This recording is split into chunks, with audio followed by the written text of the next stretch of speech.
They keep changing it up. Apparently so. All right, you ready to roll, Let's roll. Doc? Okay, all right. The topic today makes me a little more nervous than the last topic. The last topic I had used that in different ways, but today with the MetaGlobe as a diagnostic tool in my discipleship process, I understand this as kind of an evaluation, a way to evaluate the ministry that I'm a part of. And I feel like I'm going in for a checkup at the doctor's office, and that always makes me a little nervous. So anyway, You can leave your shirt buttoned. okay, all right. Looking forward to being able to evaluate the ministry at Harrisburg Christian Church through this lens. And thanks for sharing this today. And hello to people that are watching online, especially to Brandon, the new guy from Harrisburg. I like that. So thanks, bud. All right, tell us about the globe, Rob. All right. How Let's do about checkup. if you lead us me in a prayer at least? That sounds good. Father, we thank you for your presence here, that you're with us.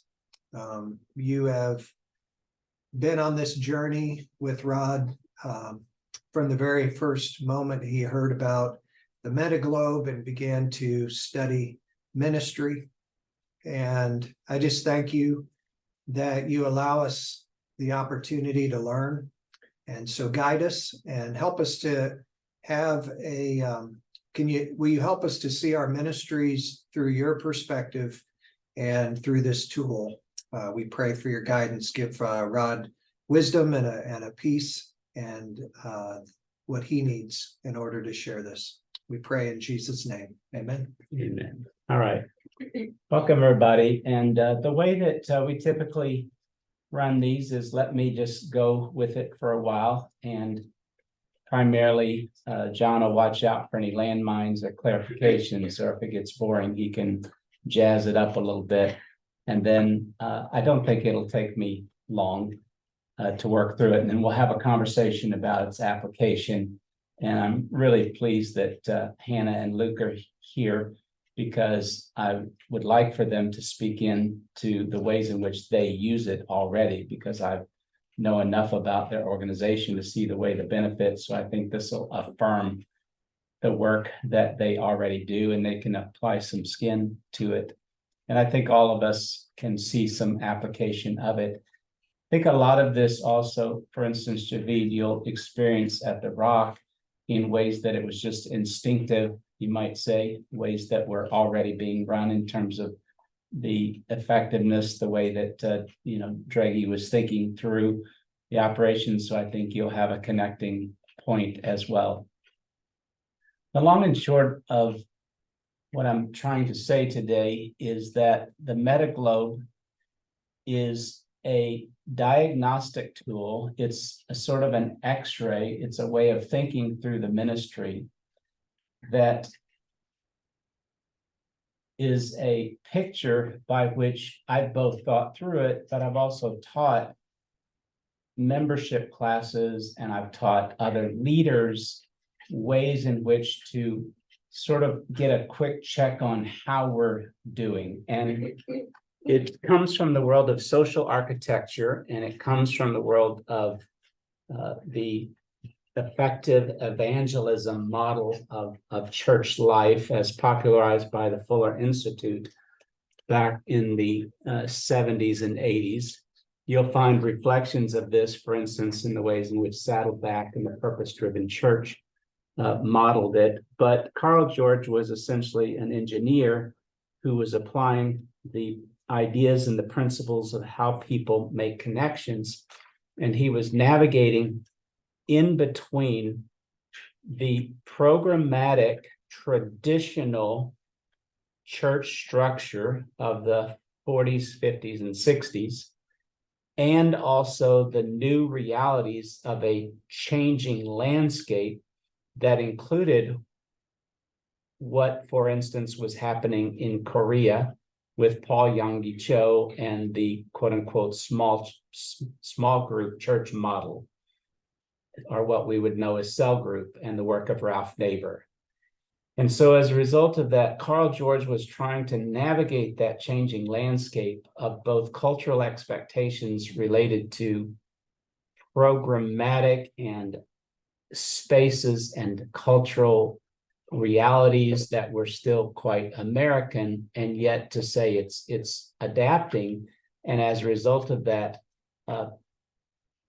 we need less programmatic, we need less assumptions, we need more emphasis on ways in which people, more intentionality, that's the word I'm trying to use, more intentionality about how it is that people are actually going to connect relationally in the midst of this, and then to create something that is a hybrid. That's the bottom line, a hybrid between the cell model and the programmatic, traditional, institutional, building-driven Sunday school model. So this is that meta church model, and this is the MetaGlobe, all of it within Carl George's writings, talking about barriers, talking about ways of thinking, talking about the kind of intentionality and proactivity that I found really useful in just giving a quick checkup on where we were, what needed adapting, etc. It just very simply goes like this. This is an analogy, of course, and a metaphor. And it goes something like that. And that is that in the upper hemisphere, he talked about the fact that you need to have some continents. And continents are very simple. What he means by that are large group experiences or expressions, because here is where people need to be able to connect with something that is larger than themselves and to be able to do the work of celebration.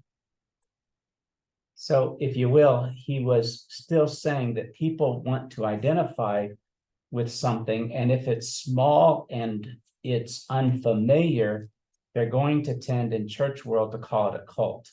And so therefore, until you achieve a kind of critical mass and identify yourself with some sort of cultural credibility, these are not words that I typically put together, so I'm sort of both struggling and also quite pleased that my sentences are coming together in the way that they are, frankly, because we don't think through this grid typically, but there are cultural credibility that we didn't make up the rules. And so if and when you come into a space like my quote unquote church plant for most of its years of existence, few years of its existence, where you're struggling to get 25 people in a room in a theater that seats 150, all of a sudden you're struggling with what we just would commonly say is not enough energy in the room, or what we call critical mass.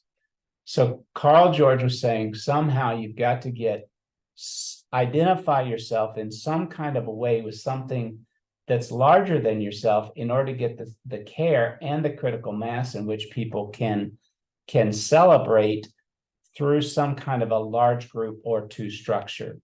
Now, in church world, this would typically be identified as something like the 9 a.m. service and the 11 a.m. service. And if both of those have enough energy in the right kind of space, then each of these large group expressions are going to have enough critical mass that, combined by identifying ourselves as Harrisburg Christian Church, Hershey Baptist Church, etc., we're going to have one or more of these large group experiences by which we're part of something that is bigger than ourselves, that is not cultic. You get it, okay? So that's the big picture, that these he described as the continent, and these he described as islands. And it's in these islands, these groups of what he identified as between 3 and 12, in which they are small enough in order for people to receive, again, from social architecture, something that is equally important. If this is about credibility, I wrote the word celebration, celebrate. This is about the ways in which they connect or in which they receive care. And so they also have to be meaningfully connected to something that goes beyond their goes into a kind of intimacy, into a kind of conversation, into a discussion where they feel known. If they're not there, somebody's disappointed, someone checks up on them, somebody visits them in the hospital, et cetera, et cetera. So what was happening, of course, in Carl George's world at that time was the ways in which neighborhoods were changing, churches were locked with land and building. The question was being asked in terms of our effective evangelism. Effective is the word discipleship. Evangelism is the word reaching new people. So effective evangelism, or a evangelistically effective discipleship modeled faith community. In terms of that, are there things that we are doing in terms of buildings and parking lot and not paying attention to critical mass, or not bringing curtains to make the space smaller, or moving to another room in order to get that, or sell our building and start over? And our Sunday schools are no longer working because the basement is musty and parents are concerned about their children being safe where there are spaces where there are no windows, just as a few examples. And the fact that if the faith community is actually expanding, then we run out of time and space, meaning, could we do something other than on Sunday morning? Because Sunday morning now is navigating sports events. How can we move beyond the building and work in terms of what's available with the building in the rest of the week? Are there more convenient times? In other words, we're going to have our small group Sunday school program, but we're going to make the adjustments that we are learning from the changing landscape, and quite frankly, from the success that we're experiencing in South Korea and in South Africa and in Brazil and South America, where they're not limited by the structure of the building.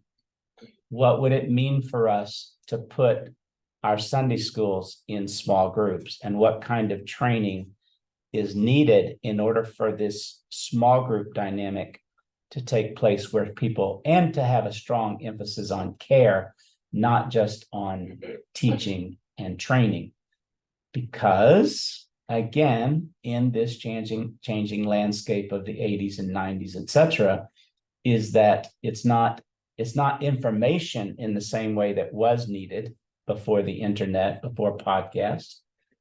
There's now greater levels of need that we don't live in a neighborhood where we're known. We don't live around our family, and we want to be deeply known. And so what are the ways in which those kinds of meaningful connections, people who know my story, people who know me as a new person, can now be experienced in a coffee shop, in a person's family room, et cetera, et cetera, et cetera. Okay? So that's the small group, and that's the continents and the islands. Then he introduced us then to the equator, to the middle ground, and that is the medium-sized groups.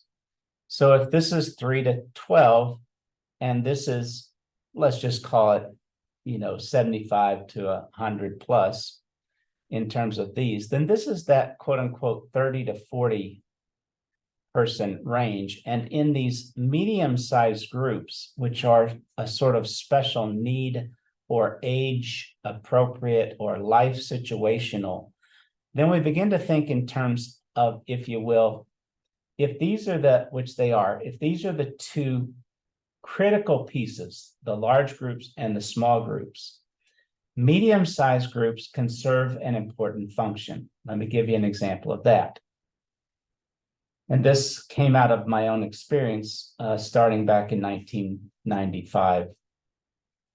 And that is, if we're going to be effective, if we're going to be evangelistically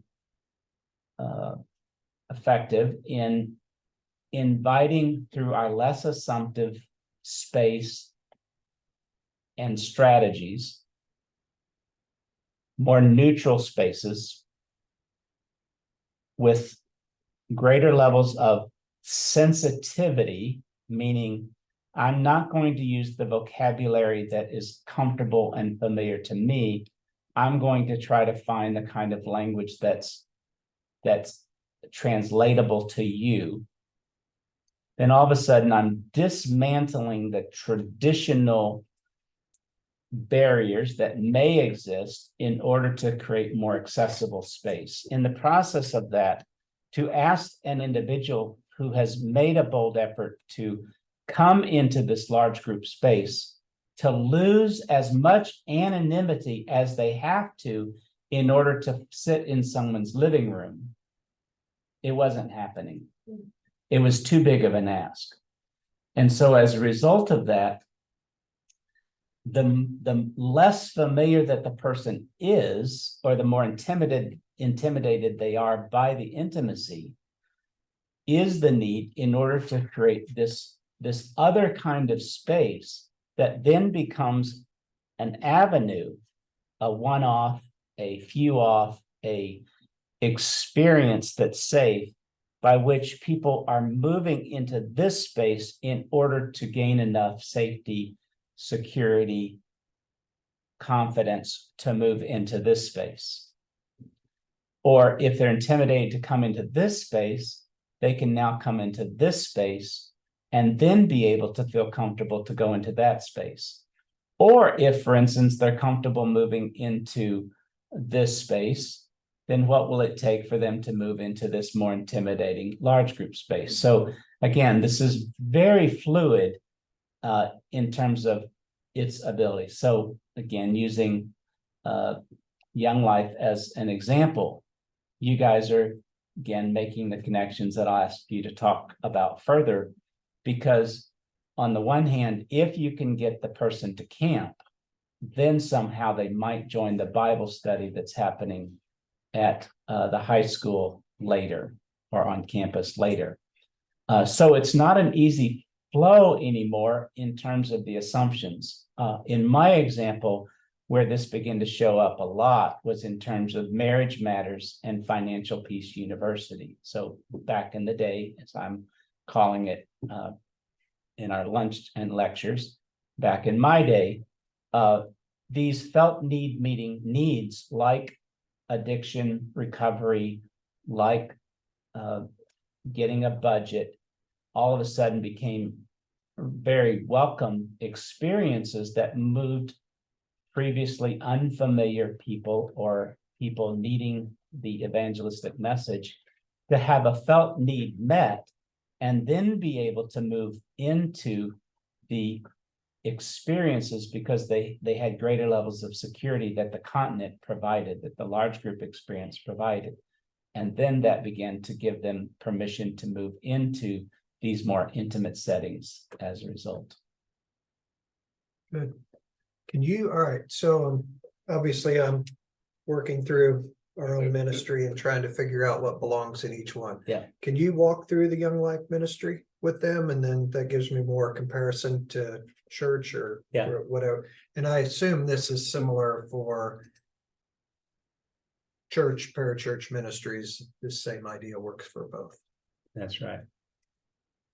Well, I'll just ask Luke or Hannah to speak into this. So you give the vocabulary then for your large group and your small group. So small group is called We call it campaigners. campaigners. Yeah, and club would be our large group gathering.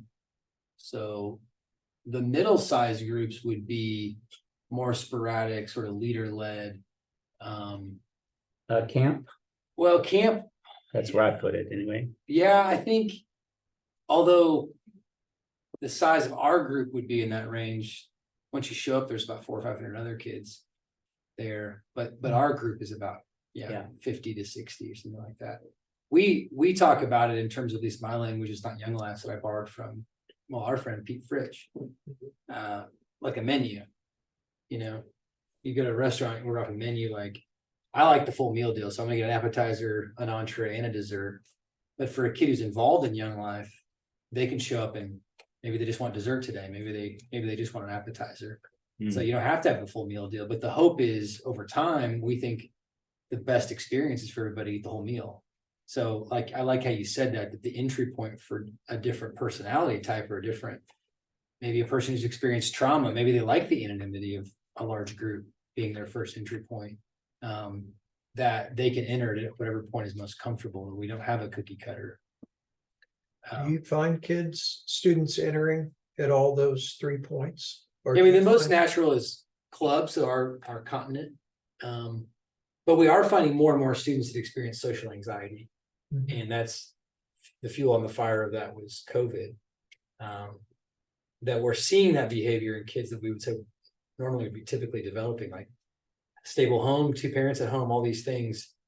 These kids are now experiencing that too. I just had a parent reach out last week of a girl who's been involved with Young Life for 4 years. All of a sudden, as a senior, is like, I don't want to go to the club anymore. I can't be around that many people. So we're finding more and more. I was just on the phone this morning with a different mom who's wanting to get her daughter involved. And I said, it's a big ask now for club to be the first entry point for kids. And so what we're trying to do is say, would she meet up with one of our leaders one-on-one over coffee? That way she knows if she does show up, there's at least one person that's going to be there that already knows her. And so we're finding more kids feeling more comfortable entering into either one-on-one or even campaigners, our small group.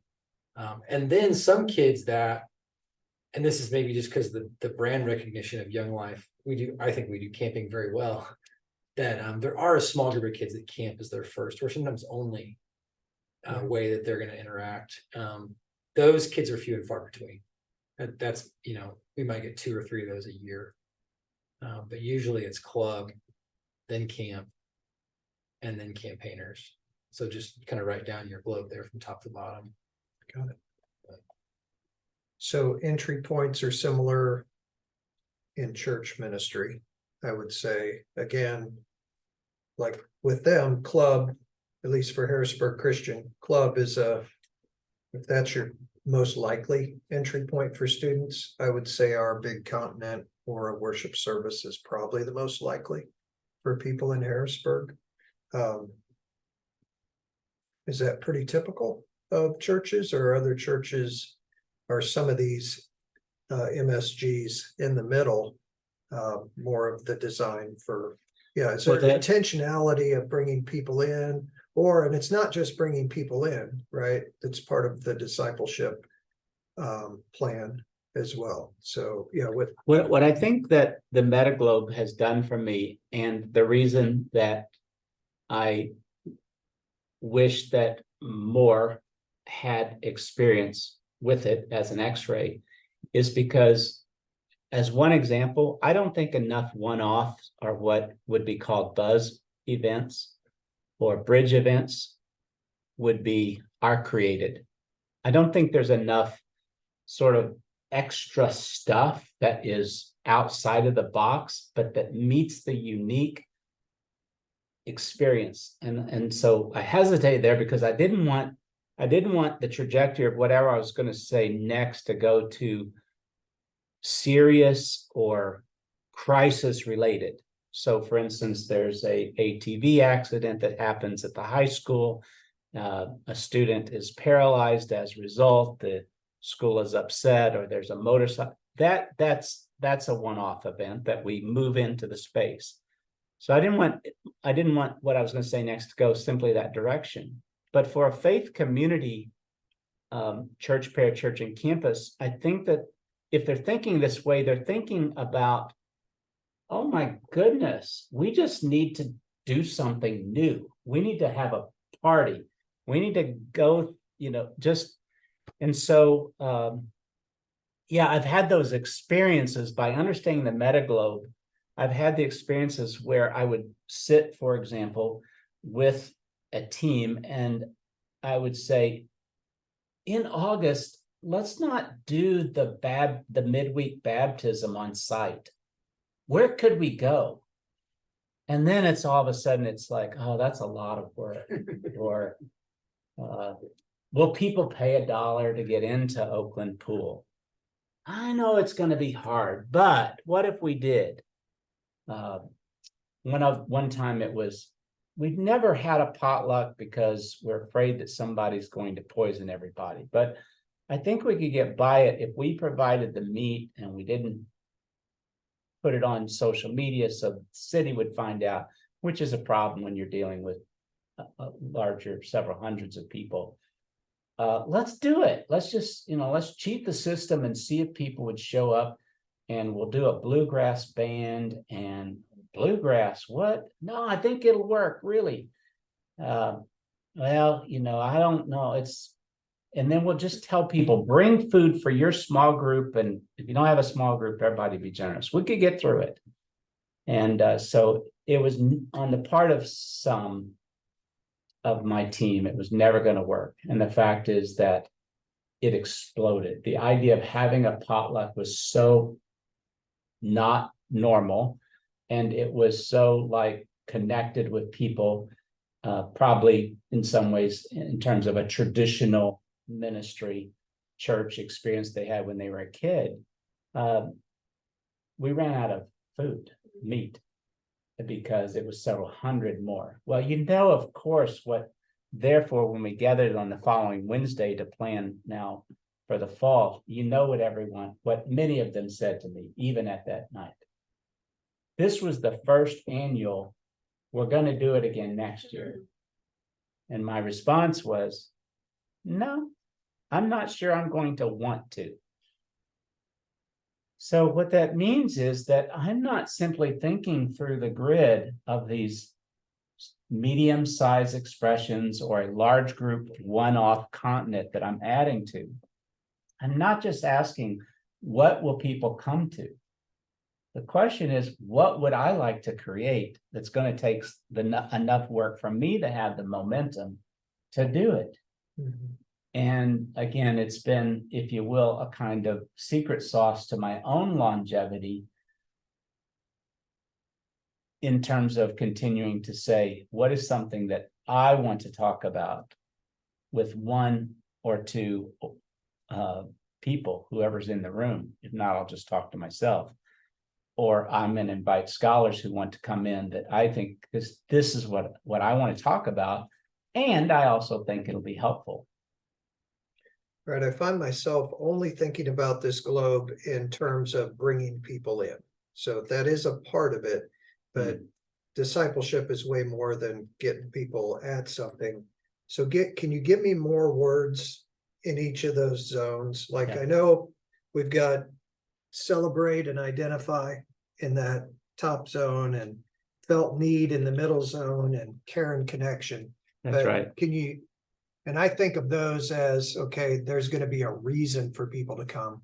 Give me more on how does this disciple people? How are followers formed in each spot? Or what other words can you put in those zones? Yeah.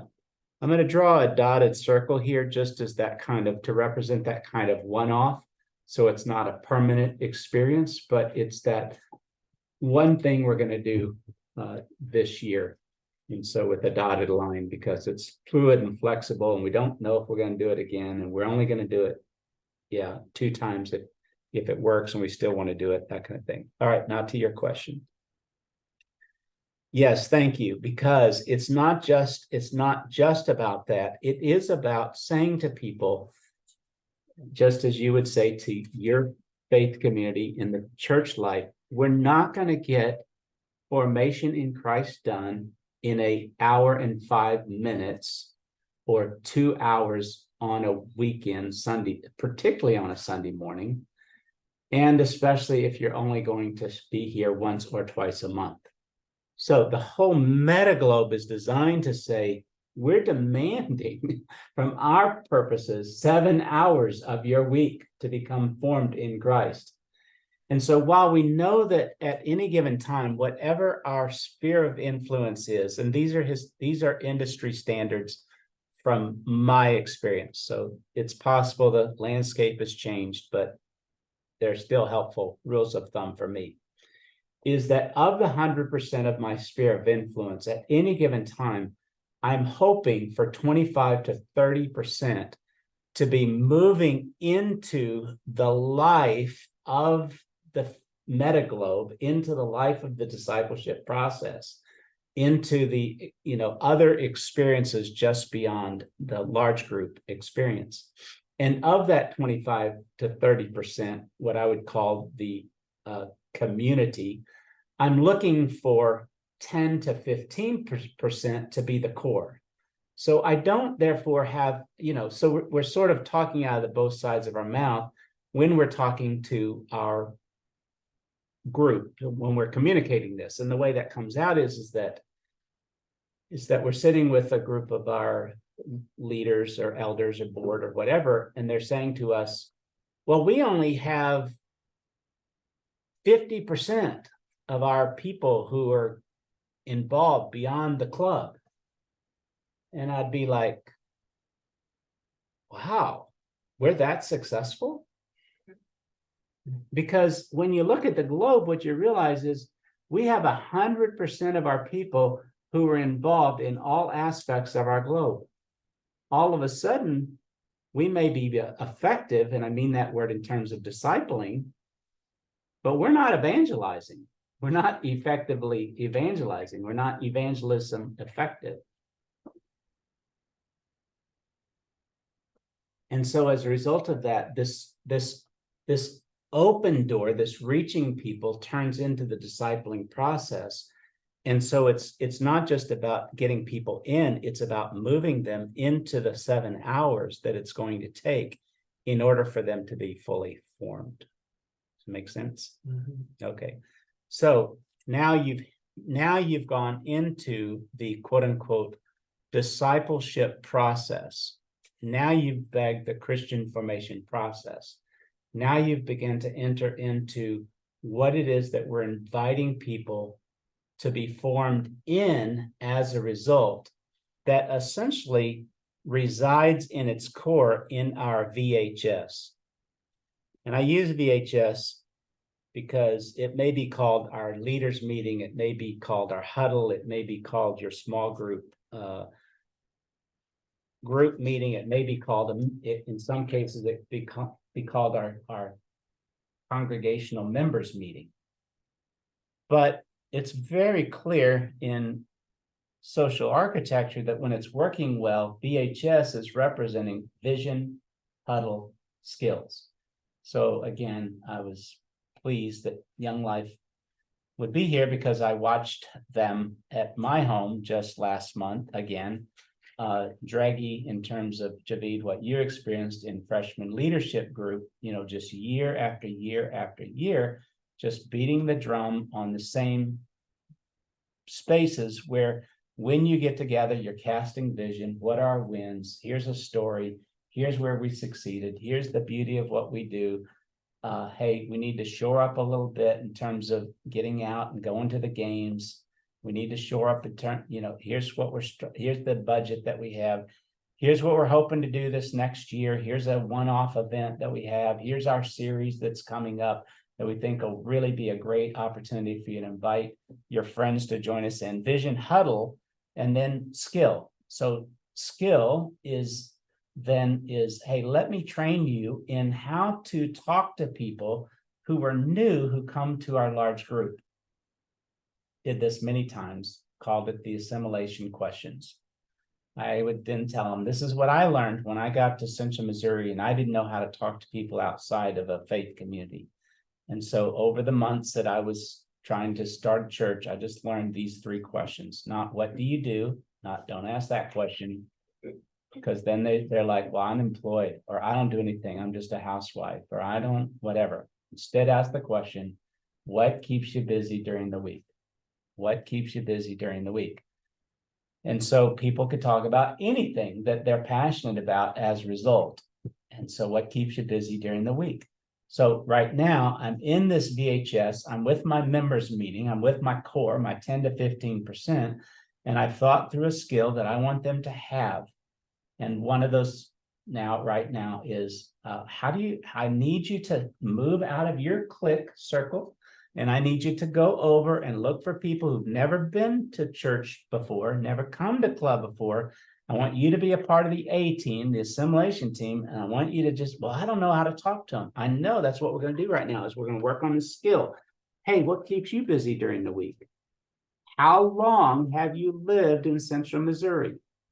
We don't say Columbia because if they're from Boonville, from Fayette, we're not excluding our church. Our faith community is large enough for the whole Central Missouri area. How long have you lived in the Central Missouri area? And then I begin to ask them, if I can, are you connected? This is the next question. Are you connected beyond our quote unquote large group event? Are you connected beyond club? Are you connected beyond our Sunday morning experience?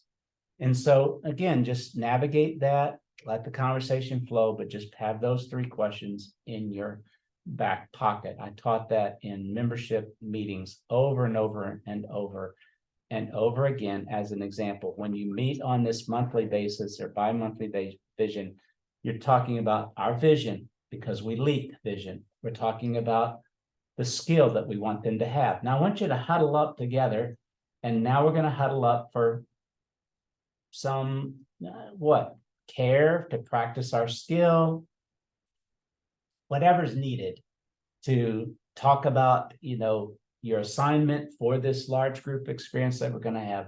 But there's some time in which they're gathering together that it moves from us telling them into them practicing and experiencing that together. Okay, I'm almost done. Let me go through this and we'll come back and we'll talk about all of this.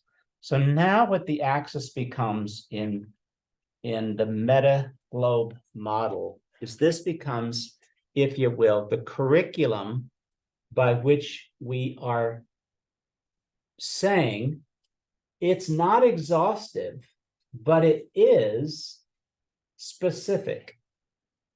And so at Harrisburg, this is 101, 201, 301 home-based model after purpose-driven church.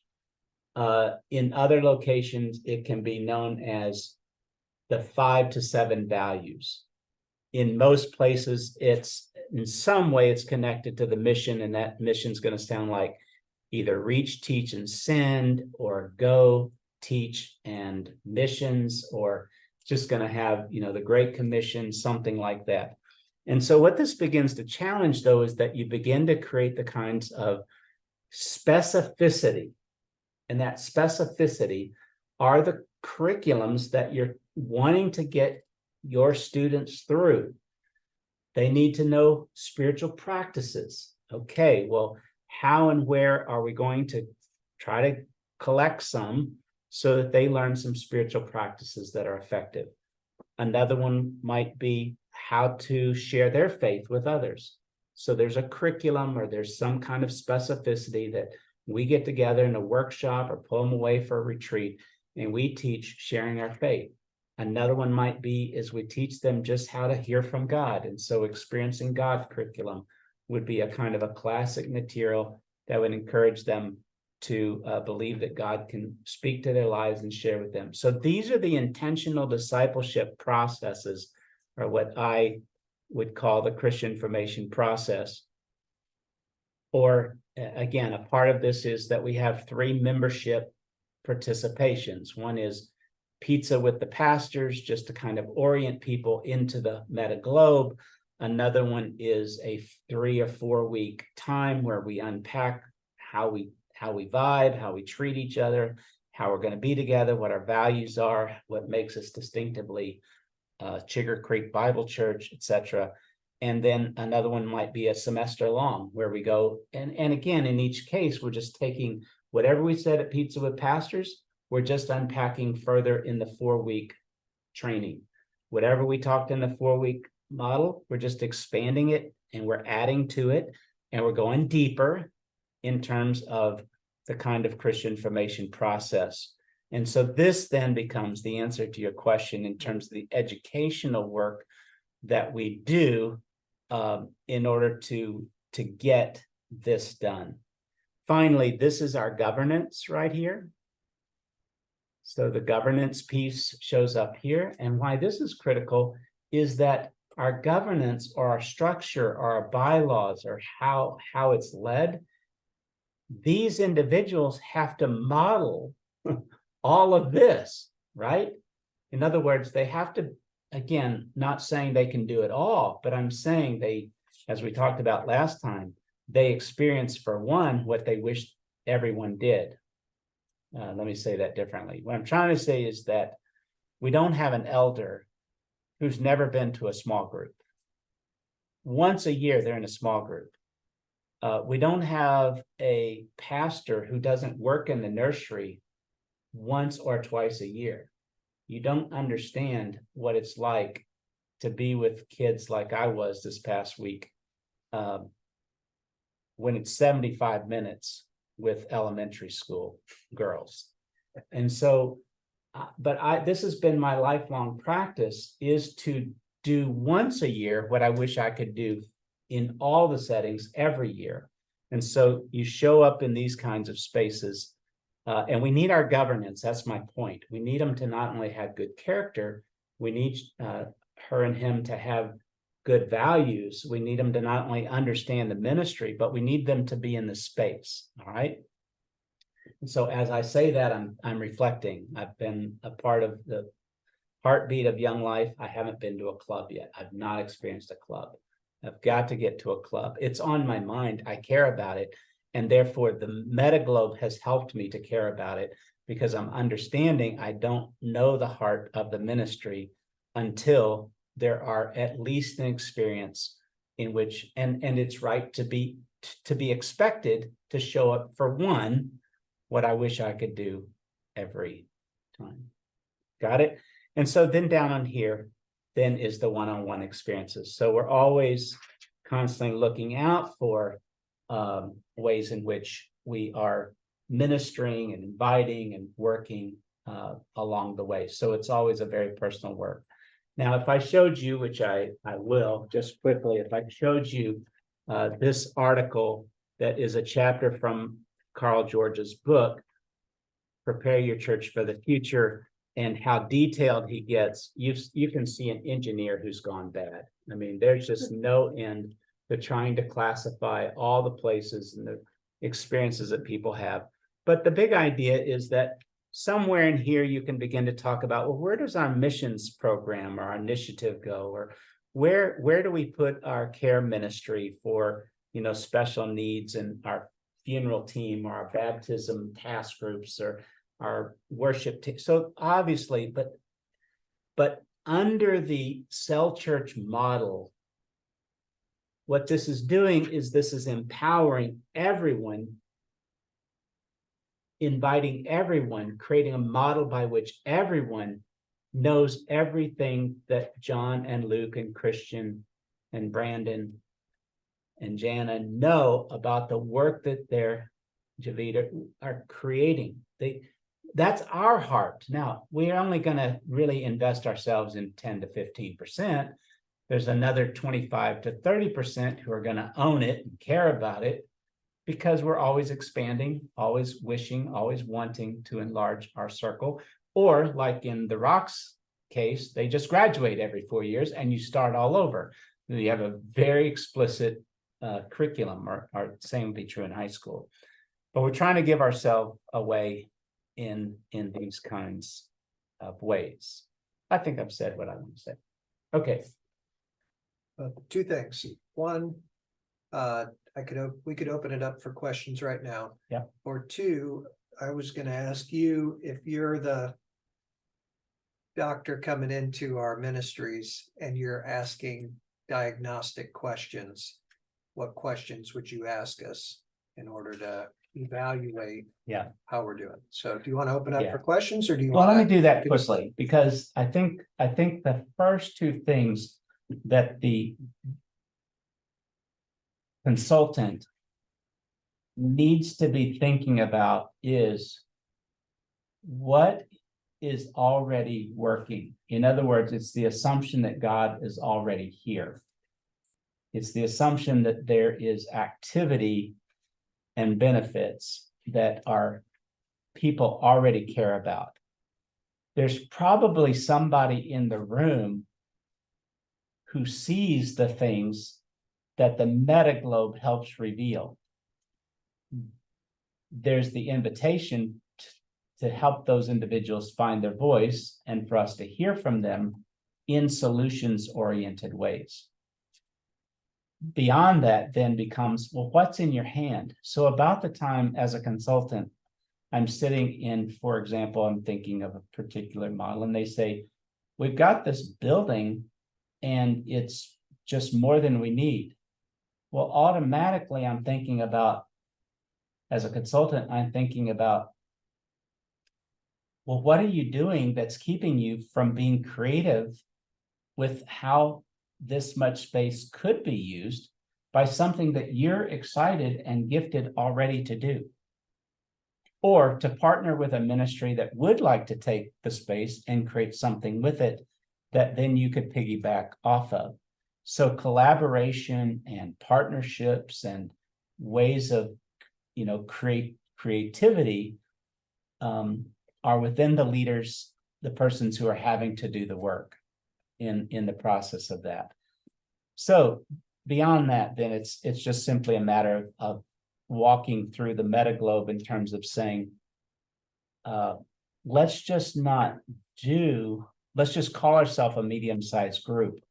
Let's not sit in this large auditorium with this few people until we can get it at least 50% full. Or let's, again, like these guys did, let's use the expense, bring in curtains, and we got to set something up in order to make the 75 feel larger. And at the last report that we had, it worked. It's created greater levels of energy. Yeah. So what's already working? I gotta duck out, guys. What are you passionate about? Thank you. Happy Thanksgiving. Oh, yes. Any other questions that you'd ask? What's in your hand? What's already at work, and what do you want to do? Okay. Again, too much of the focus can too often be something along the lines of, I don't know what people need, rather than what do Jesus and me want to do? Right. So that's a pretty significant shift. Or our people will never go for it. And so therefore there's risk aversion, and we're leading out of fear instead of out of courage. Got it. Thank you. Yeah, you bet. Questions, and folks online, you can, are we Jump muting in. them or are they muting us? Who's got control of They it? have control over me. Okay. Yeah, Jana, Jana. you clicked off for a second. Does that mean you got a question or a comment? I do have a question. It's holding two parts and it feels big to me. And so I'm not sure I can ask it without it being clunky. So do with it what you will. I'm also not sure. Oh, what? I said, I'm used to clunky. This space is very familiar with clunkies. Jump right in. Okay, good. And also, I think to preface, I might be handling something that's actually outside of what we're talking about. So feel free to say that as well. Yeah. Okay. I think what I'm wondering is, within the model, how do we create space where people can sense their own giftings and then invite, like in the next, I think part of that would be to invite them into spaces where they can practice them, where the practice itself is cultivating them and building the church. That would be like, that's long, but that's like the first part of the wondering. Yeah, let me take that on real quick, Jana. Okay, thank you. So thank you, because I was trying to think through some of those, and obviously one of those, again, like in the Saddleback model, would be called shape, right? Right. So one of these right here would be considered spiritual gifts discovery, or Saddleback's model. So again, we have here behind me resources on that. Our friend Michael Kaufman and Centerpoint, the Saddleback curriculum is already available. You want to be asking people about their spiritual gifts. You want to be asking about their passions, those kinds of things. So again, this is built into the model right here to say, We need everybody to be doing an assessment about what their contribution is.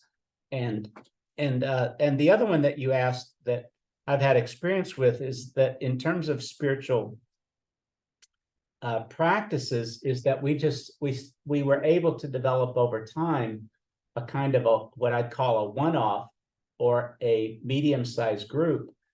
Again, it could be a small group, but I mean it in the same sense, where over a weekend we would go out to a spiritual to a retreat somewhere in Kansas City or down at the lake, and people would actually, pay $125 with scholarships in order for them to participate with us in where we would teach on spiritual practices, and then they would go off and they would practice the practice, and then we would huddle up, and then we get together and we talk about the spiritual practice of taking a nap, and we talk about the practice of playing games in the evening and laughing, and then we'd have communion together on Sunday morning and finish up our conversation and come home. So again, thinking creatively and even off-site about these teachings that we're doing. That help? Did that say what you were wanting to say?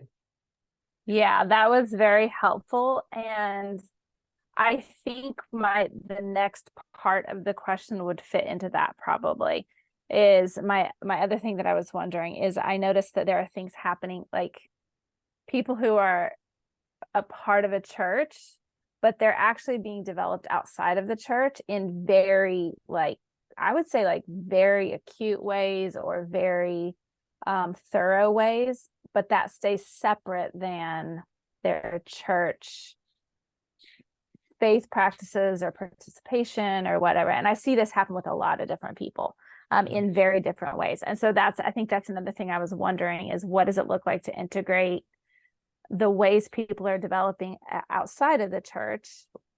How do we like bring that into it where it actually really makes the church more robust and fortified in so many different ways? And that might be on that arm as well. So thank you very much. So two comments about that. You reminded me that what I didn't say is that the white space is always the Holy Spirit, or what we'll call the power of prayer. And so Carl George is very specific about, the spiritual atmosphere, the oxygen that the MetaGlobe is breathing in. And so that's always related to that.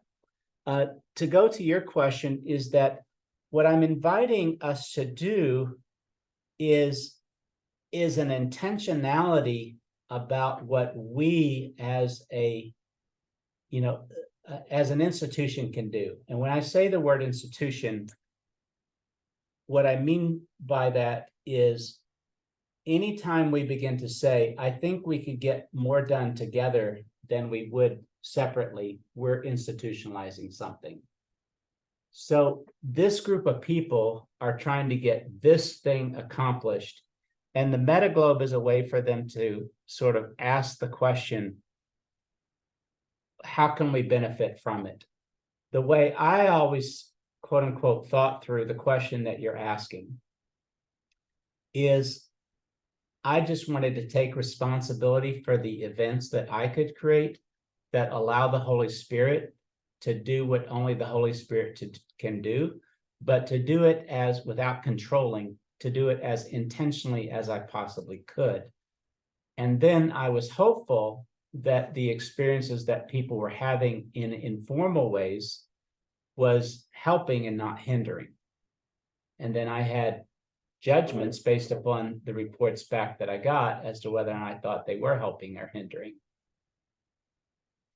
Is that, see what I'm saying? And so I wanted to create enough intentionality.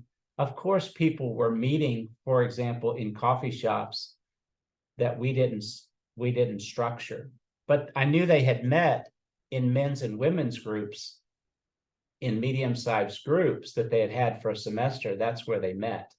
And then I was hoping that the books and the resources that they were studying in these informal or unstructured groups were the kinds of ones. And if they weren't, and I had relationship with them, if they were, quote unquote, studying something that I thought was theologically detrimental or wavered, then if I heard about it, I would just have to address that with them personally.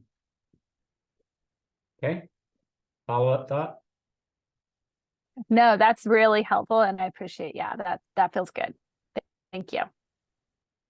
I have Yeah, a Javi. question. First, thank you for the clear kind of drawing of the globe, and thank you, John, as well.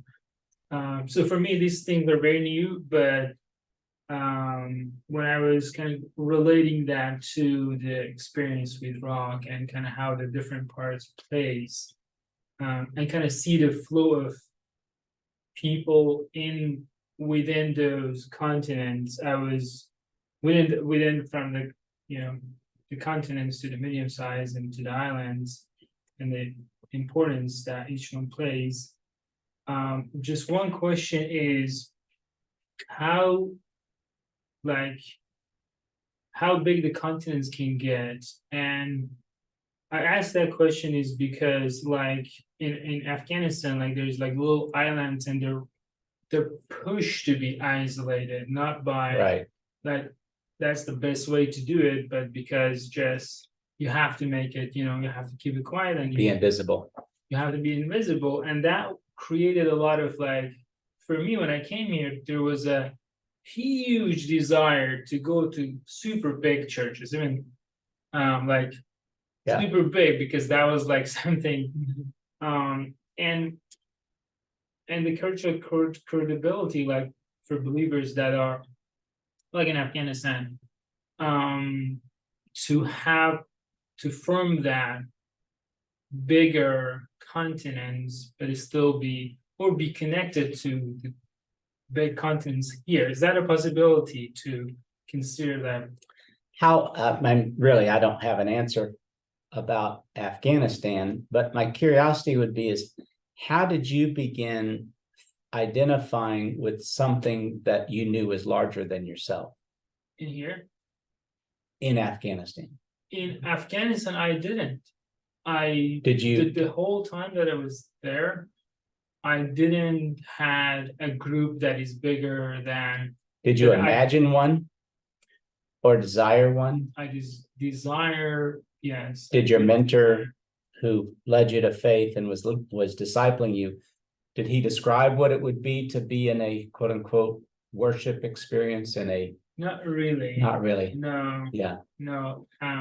But you did feel it inside of you. Wouldn't it be Yeah. something if I could meet, a if lot all of of the, people. if all of the other believers in Jesus could meet Yeah, together, right? So I think that's really what this is pointing out, is that there's a desire that we take for granted to be in a place where, wow, this many people. What was it like when you first experienced that? it was Where were amazing. you? I was in Colorado Springs, and after a month being in Nebraska for training, so I went to Colorado Springs. A friend of mine take me to the church called the New Life. I think is in Colorado Springs. It was big. It was. I know the church, yeah. It was really big. That's where and- Josh Dinkins attends.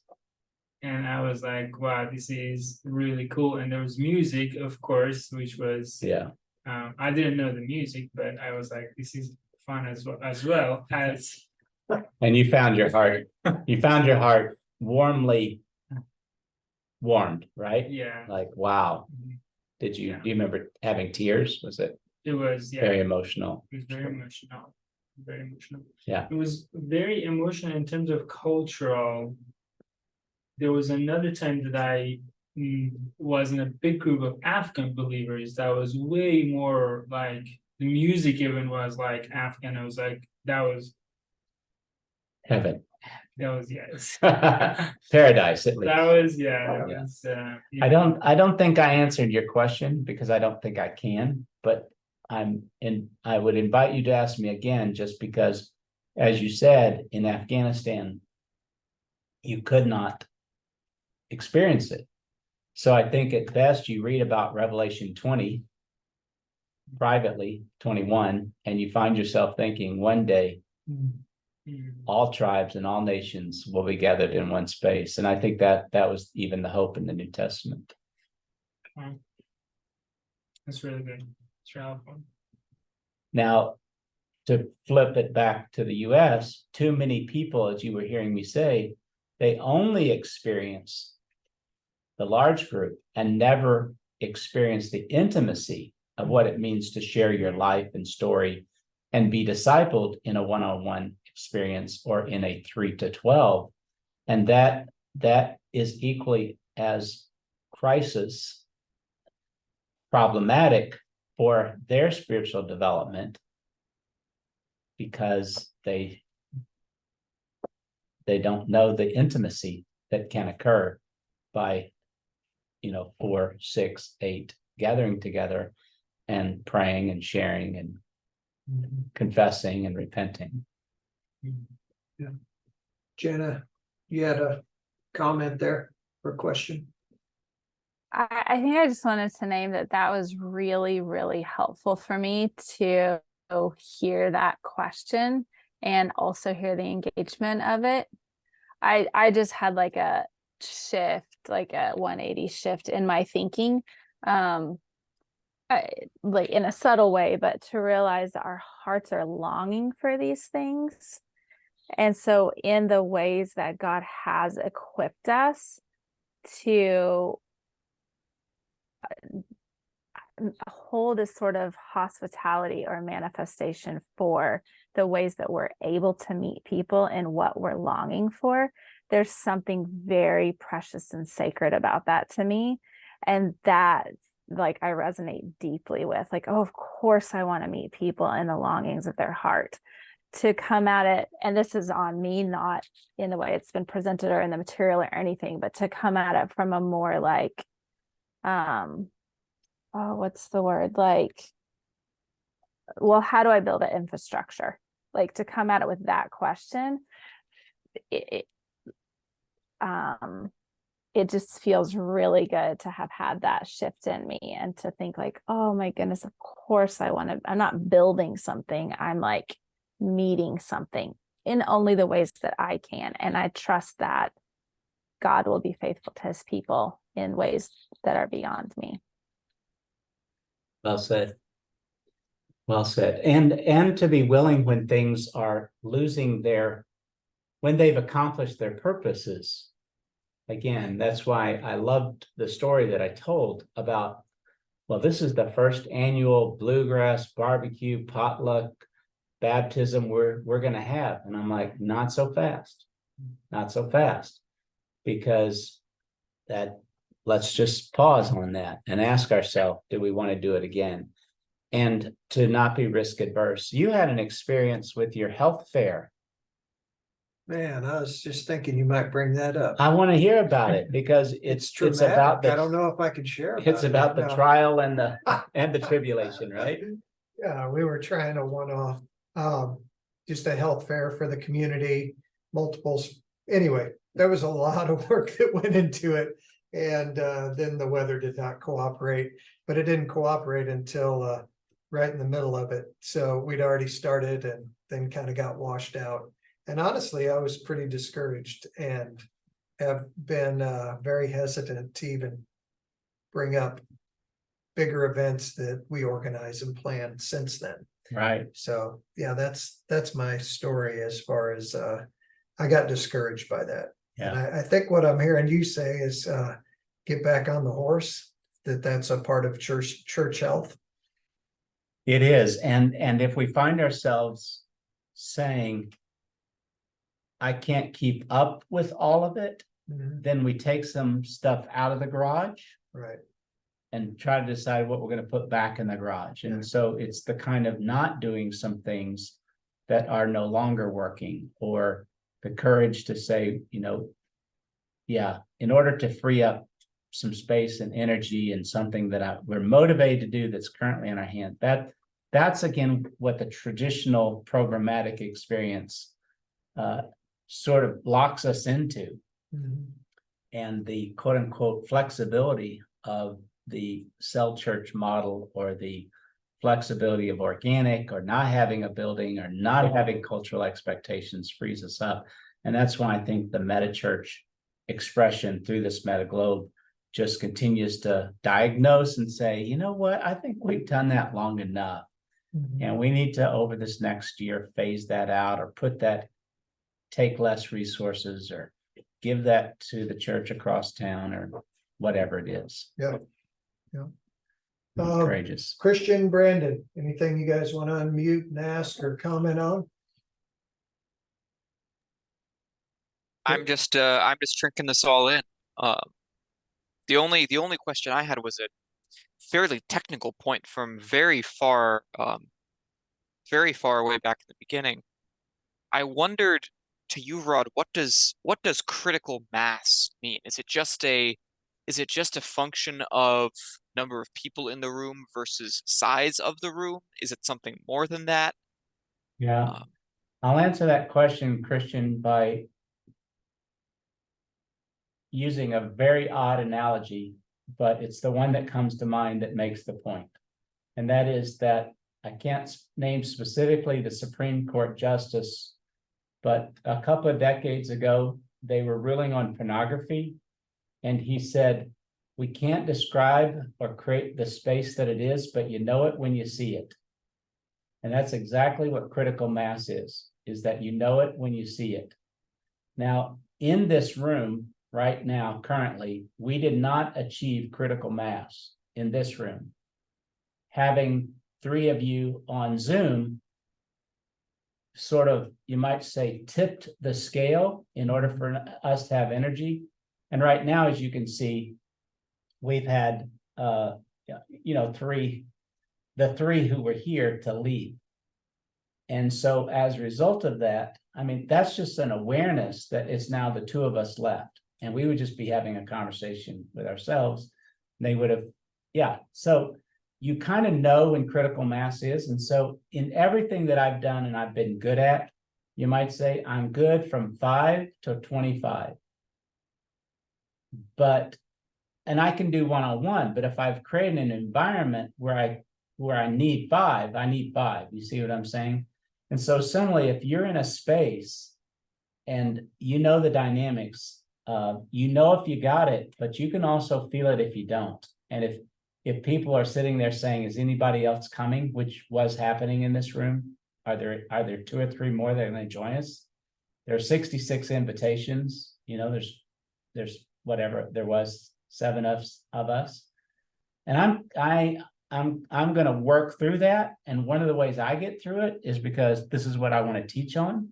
And I value you, and I'm not going to minimize you by talking about the 15 who needed it or who are going to ask me about it a month from now. And I'm going to say, well, you're lucky I recorded it.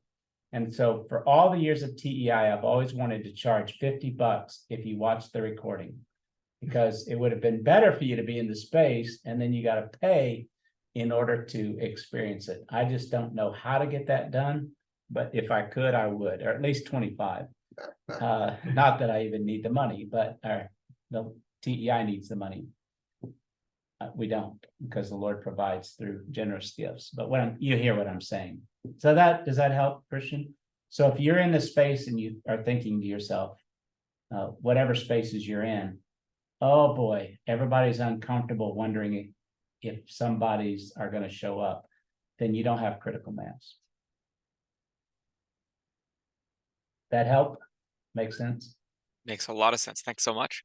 Now, where church growth was helpful to us is by saying, in a general rule of thumb is, if 50% of the seats are full, that's the minimum you need in order to have critical mass in a space. If you have 80%, you're probably too full because a family can't sit together. And that's not going to work either. Or you can't find 2 seats, or you're too crowded. And so that's what's called in church growth / effective evangelism, social structural conversations. That also is called the 80% rule, that once a space is 80% full, you can do it temporarily, but at that point, it's problematic to remain at 90%. But if you don't have 50% of the seats full, there's a good chance that you're struggling with critical mass and enough energy in the space for it to work. So is the solution to move to a smaller space, knowing that even the smaller space could be a reminder of the fact that we don't have critical mass? What I would want to do instead is to consult an interior designer or a architect, and therefore to take out pews and put tables in the back. Put the pews in storage, and if that's possible, put some tables across the back and create more of a fellowship space. In other words, think creatively through that kind of thing, or perhaps even build a wall or put up temporary curtains can be done. That's much cheaper. Those are the kinds of things, like, for instance, that Young Life did. They put up PVC and curtains, and it's some trouble for them to build. But again, if you're having a spiritual gifts discovery group and you find people with the gift of helps, and this is something that they want to do, then it gives them a job. So again, it's not just about us, it's about empowering others to do that kind of work. Yeah, Jana. I don't know if it's helpful. It's a fun idea to me, but I think it was the United Methodist Church downtown. They have walled off. They've done an excellent job of using their space like that, where they have panels walling off, I would say almost 2/3 of the church, or like in the area where they have this particular type of meeting. They also, at the end of the chairs, have little tables set up because they have kids present, and the little tables and coloring spaces and stuff, those take up space, but they also welcome in the children that are there. So it's just an example of like how well spaces can be used for who's present and what you're trying to get done. Great idea. Great idea. So just thinking creatively, and again, sometimes outside people can see it, but also inside people who are inside, there's probably somebody who's seeing some of what's not working and what needs to work. And again, I think that the MetaGlobe creates that kind of X-ray diagnostic tool, has for me through the years. Just kind of do a quick checkup and say, what are the things that need to be adjusted? What are the ways we need to reframe in order to get the job done? Our time is up. So if everyone's conscience is clear and has said everything they want to say, John, I'll let you close us out. All right. Thanks a bunch for helping us reach critical mass, to those of you that are on here, and to folks that are watching this after the fact on video. Glad you're watching. And Brandon, thanks for the cookies the other night.